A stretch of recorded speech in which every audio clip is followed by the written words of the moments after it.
Have you ever heard of a man whose faith was so unshakable, so defiant, that even the most brutal tortures of the Roman Empire could not silence him? A man whose death became so horrific, so shocking, that his name would echo for centuries as both a saint and a symbol of courage? His name was Erasmus of Formia, though history also remembers him as Saint Elmo, and his story is one of the darkest, most haunting tales from the age of Roman persecution. To understand Erasmus, you need to picture the world he lived in. The Roman Empire was at the height of its power, stretching from the sands of North Africa to the cold frontiers of Britain. It was a world of emperors, gladiators, temples, and gods carved in marble. But it was also a world of fear for one group of people, the Christians. Christianity was still young, spreading quietly, often secretly, through families, villages, and cities. Its followers refused to worship the Roman gods. They refused to bow before statues of Jupiter or offer incense to the emperor. To Rome, this was not just stubbornness. It was treason. To reject the gods of Rome was to reject the empire itself. And so, the emperors responded with fury. They ordered arrests, tortures, and executions. It was in this storm of blood and fire that Erasmus came of age. He was not born into power. He was not a soldier or a noble. He was a bishop, a man of faith, chosen to guide a flock of believers in Italy. His mission was simple, to preach the gospel. But in Rome's eyes, this made him an enemy of the state. At first, Erasmus managed to escape notice. He taught quietly, moving from town to town, baptizing, healing, comforting the poor. But faith, like fire, cannot be hidden for long. His word spread, and soon his reputation reached the ears of Roman officials. And this is where the horror begins. Erasmus was seized under the rule of Emperor Diocletian, one of the most ruthless persecutors of Christians in history. Diocletian wanted to erase Christianity from the empire entirely. And to make an example, he ordered Erasmus to be brought before him. Imagine the scene, a grand Roman court, filled with soldiers in shining armor, the emperor seated high upon a throne of gold and marble, and in the center of it all, a humble bishop in a plain robe, standing barefoot, his hands bound. The emperor's voice thundered across the chamber. Offer sacrifice to the gods of Rome. Burn incense to Jupiter. Deny your Christ, and you will live. But Erasmus did not waver. His voice was calm but firm. I serve only the one true God. I cannot, and I will not, betray him. That single refusal sealed his fate. The punishments began swiftly.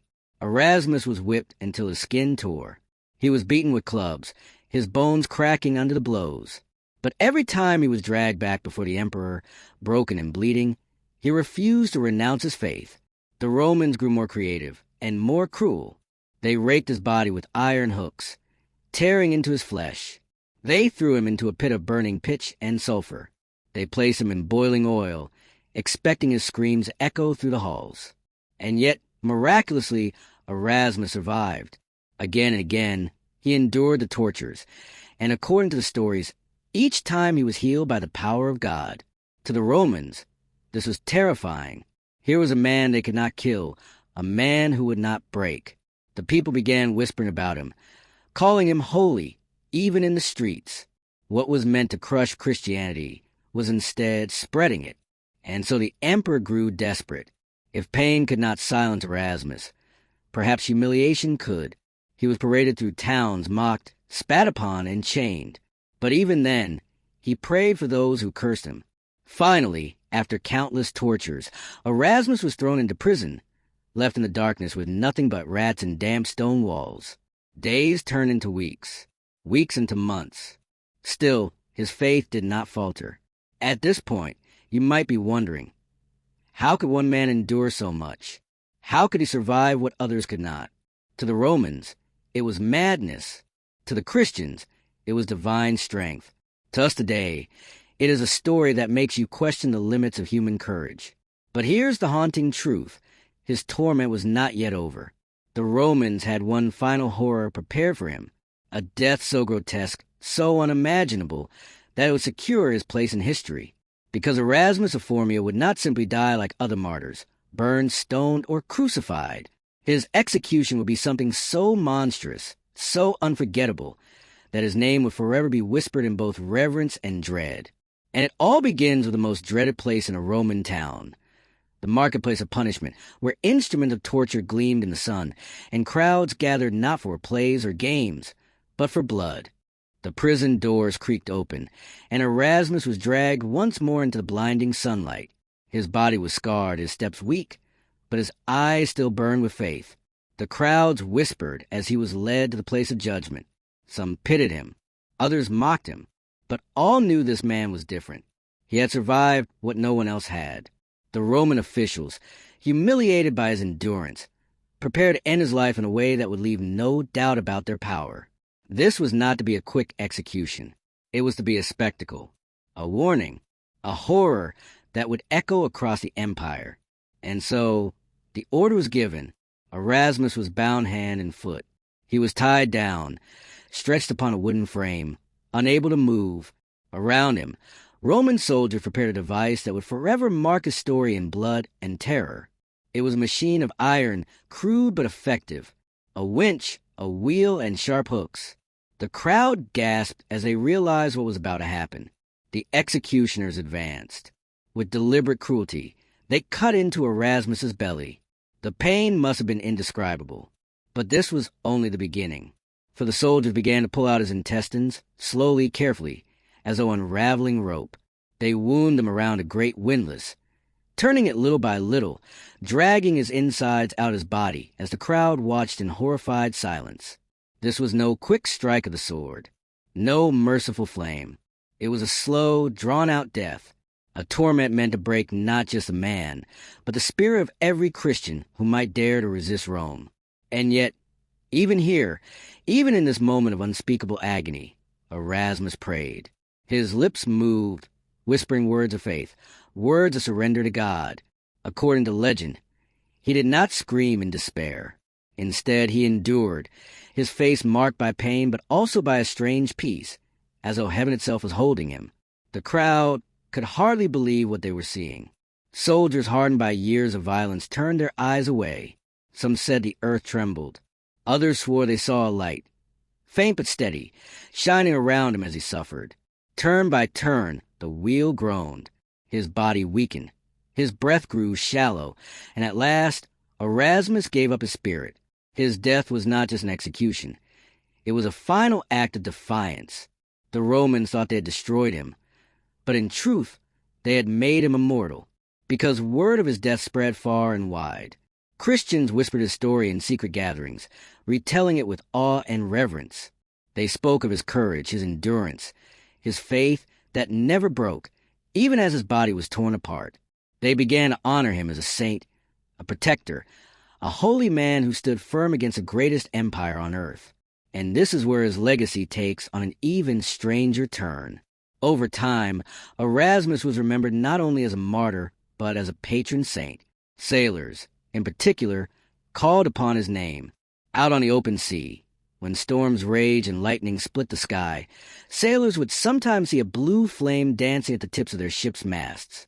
They called this strange light Saint Elmo's fire, believing it was a sign that Erasmus was watching over them, guiding them through the storm. Think about that for a moment. A man whose death was so brutal, so horrific, that it shook even the Romans, became a symbol of hope for sailors braving deadly seas. His suffering turned into strength, his torment into protection, his end into a beginning. But we cannot forget the darkness of his final hours. Imagine it again. The marketplace filled with the smell of sweat and fear, the sound of iron grinding against wood, the crowd watching in horror as a man was literally unmade before their eyes. That was the price of faith in ancient Rome. That was the price Erasmus paid. Why does this story matter to us today? Because it forces us to face questions we rarely ask. How far would you go for what you believe? Could you endure pain, humiliation, even death, for something greater than yourself? Or would you bow to fear, as so many did under the shadow of Rome? For us all today, it may feel distant, just an old story from a faraway empire. But look closer. It is a story about standing firm when everything is against you, about refusing to give in to the powers of the world, no matter the cost. And in that way, it speaks to every generation, including ours. Erasmus's death reminds us that courage is not the absence of fear. It is the strength to endure, even when fear is overwhelming. It is the choice to hold on to what you know is right, even when the world demands that you let it go. And so, the name of Saint Erasmus lives on, not just in churches, not just in books, but in the fire on the sea, the prayers of sailors, and the memory of every Christian who faced the wrath of Rome. His death was horrific, yes, but it was also holy. The Romans thought they had destroyed him, but in truth, they gave birth to a legend. When you hear of Saint Erasmus, you might remember only the gruesome details, the torture, the intestines wound on a wheel, the unspeakable suffering. But his story is more than horror. It is a lesson in endurance, in faith, in the power of the human spirit to rise above even the darkest cruelty. And perhaps that is why his story still grips us today.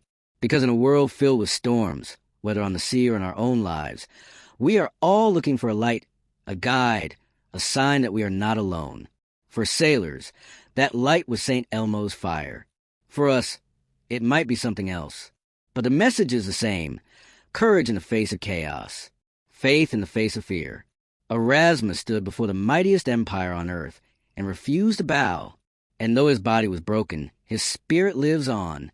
So the next time you see lightning in the sky or hear of a storm at sea, remember the man who faced a storm of his own and never gave in. Remember Saint Erasmus, the martyr whose death was as horrific as any in history, but whose courage still shines 2,000 years later.